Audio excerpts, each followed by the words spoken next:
Và hình ảnh trong buổi chiều ngày hôm nay, xe cấp cứu không đồng đang có mặt tại bệnh viện Chợ Gẫy, Thành phố Hồ Chí Minh để hỗ trợ hoàn cảnh khó khăn, để chuyển viện về bệnh viện Đa khoa tỉnh Tiền Giang.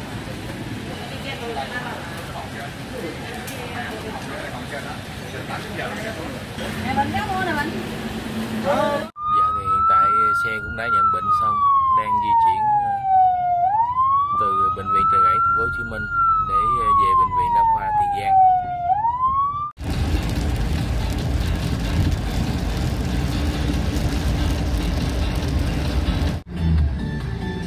Dạ thì hiện tại xe cấp cứu không đồng cũng đã hỗ trợ cái hoàn cảnh này, chuyển từ bệnh viện Chợ Gẫy cũng đã về đến bệnh viện Đa khoa tỉnh Tiền Giang. Thưa anh chị, ca này đi ra vô bệnh viện Đa khoa Tiền Giang để nhập viện điều trị tiếp tục.